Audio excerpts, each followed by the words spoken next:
Welcome to the honey बीज channel. तो आज हम बात करेंगे दुनिया के सबसे बुद्धिमान लोगों की। और बुद्धि के मापने के तरीके को हम आईक्यू लेवल बोलते हैं, जिसका मतलब होता है इंटेलिजेंस क्वोशन, यानी कि बुद्धि की क्षमता। आमतौर पर हमारी एवरेज इंटेलिजेंस 85 से लेकर 114 तक होती है। जैसे जैसे इसके अंक कम होते जाते हैं उतनी बुद्धि कम, और जैसे जैसे इसके अंक बढ़ते जाते हैं उतनी बुद्धि हमारी तेज होती है। वैसे तो दुनिया में हज़ारों लोग हैं जिनका आईक्यू लेवल बहुत ऊंचा है, मगर उन्होंने अपनी तेज बुद्धि का इस्तेमाल क्राइम जैसे गलत कामों में करके समाज को नुकसान दिया है।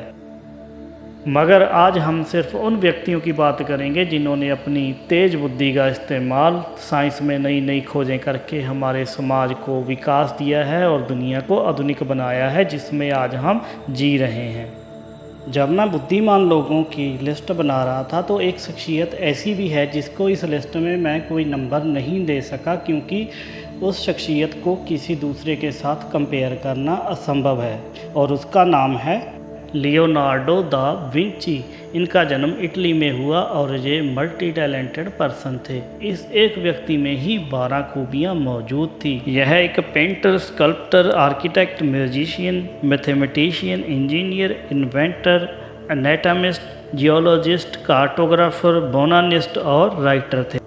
10 नंबर पर आते हैं श्रीनिवास रामानुजन, जिनका जन्म दक्षिणी भारत के चेन्नई में हुआ था। ये बहुत बड़े मैथमेटिशियन थे। इन्होंने नंबर ऑफ थ्योरी में बहुत बड़ा योगदान दिया है। इनकी प्रतिभा को देखते हुए लंदन के रॉयल सोसाइटी में भी इनका चुनाव हो चुका है। नंबर 9 पर है मैरी क्यूरी, जिसका जन्म पोलैंड में हुआ था। ये फिज़िक्स और केमिस्ट्री की वैज्ञानिक थी। इसने रेडियो एक्टिविटी और एक्सरे करने वाली मशीन की खोज की थी। ये पहली औरत थी जिसको नोबेल प्राइज़ मिला था, वो भी एक बार नहीं 2 बार। नंबर 8 पर हैं थॉमस यंग। इनका जन्म लंदन में हुआ था। इन्होंने विज़न, लाइट और एनर्जी की खोज में बहुत बड़ा योगदान डाला था।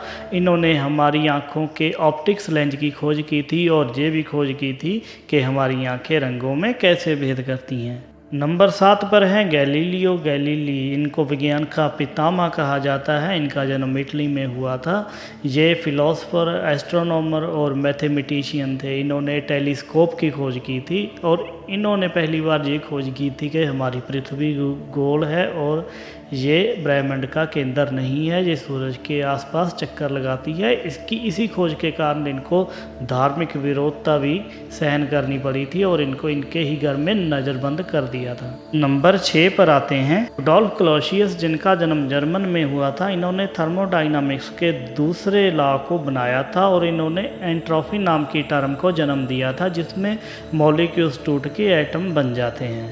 नंबर 5 पर आते हैं जेम्स मैक्सवेल, जिनका जन्म स्कॉटलैंड में हुआ था। इन्होंने अपनी खोजों में इलेक्ट्रोमैग्नेटिक रेडिएशन की क्लासिक थ्योरी और क्वांटम की थ्योरी विज्ञान को दी है। एक बार किसी ने आइंस्टाइन से पूछा कि आपको कभी मौका मिलता तो आप न्यूटन के साथ काम करना पसंद करते, तो उनका जवाब था नहीं, जेम्स मैक्सवेल के साथ।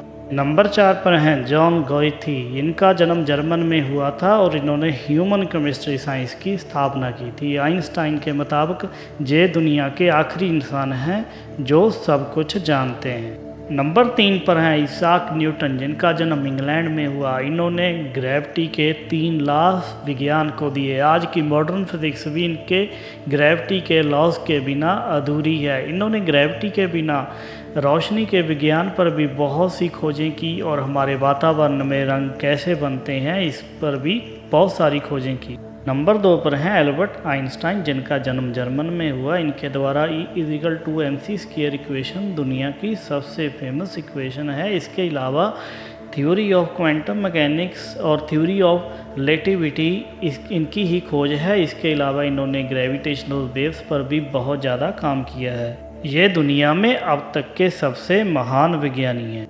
नंबर 1 पर है निकोला टेस्ला। इनका जन्म ऑस्ट्रिया में हुआ था। ये इलेक्ट्रिकल और मैकेनिकल इंजीनियर थे। इन्होंने अल्टरनेटिव करंट की खोज की। जो बिजली आज हमारे घरों में आ रही है, इन्हीं की ही खोज है।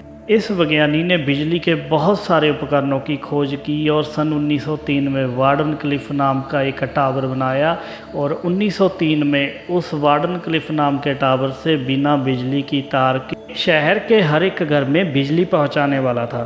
और जो इन्वेस्टर इसको पैसे दे रहा था उसका खुद का बिजली की तारों का ही कारोबार था, उसने इसको पैसे देने बंद कर दिए और दूसरे इन्वेस्टरों को भी पैसे देने से मना कर दिया। आज तक कोई भी विज्ञानी इस तरह की खोज नहीं कर पाया और सिर्फ एक आदमी के लालच के कारण हमारी दुनिया आधुनिकता के नाम पर बहुत ज़्यादा पीछे चली गई।